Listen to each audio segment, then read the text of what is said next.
Muzeul din satul Pârlița te impresionează de cum intri. Improvizațiile artistice ce preced excursia dau suflet fiecărui exponat. Aici este o lume unde istoria se îmbină cu tradițiile, iar obiectele prind viață.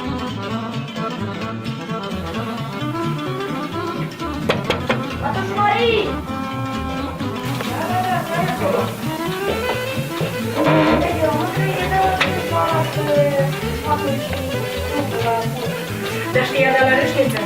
Da? Că moșul nu e acasă, dar știi bine, hai intră în casă. Închide și ascult la râșniță.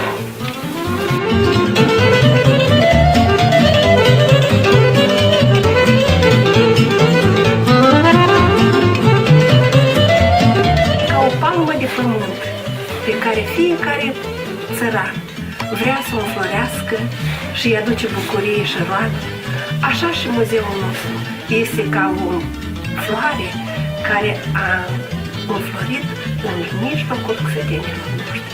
În una dintre sălile de expoziții dăm de Moldova de acum un secol, așa cum a fost ea pe vremea străbunilor noștri. Fiecare element al expoziției își are aici locul și scopul său. Ați poposit în Casa Mare din perioada anilor 1850-1950,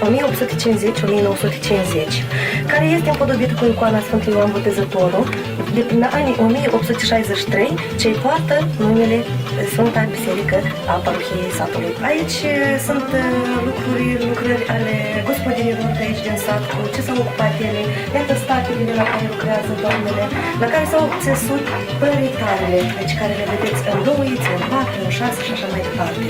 Deci la care s-au țesut chiar și prostirele decorative, care sunt așezate pe sofcă, sunt așezate pe perete și chiar care sunt folosite la nuntă.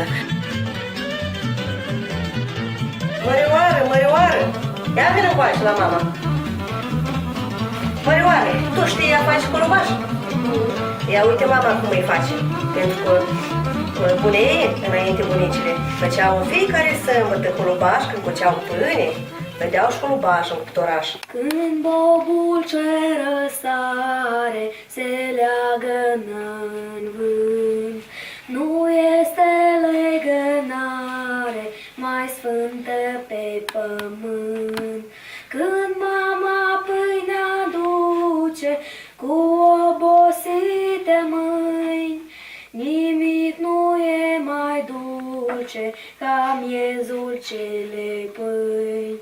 Când mama pâinea aduce cu obosite mâini, nimic nu e mai dulce ca miezul celei pâini. Casele și ograda țărănească, alături de celelalte obiecte așezate frumos, sunt pagini din viața țăranilor, atât de obișnuite pentru mulți dintre cei crescuți la sat. Ca să înțelegi rostul acestui muzeu, trebuie neapărat să mergi la Pârlița. Iar dacă ai și tu noroc la fel ca noi, la final, gazdele te vor bucura cu merinde foarte gustoase.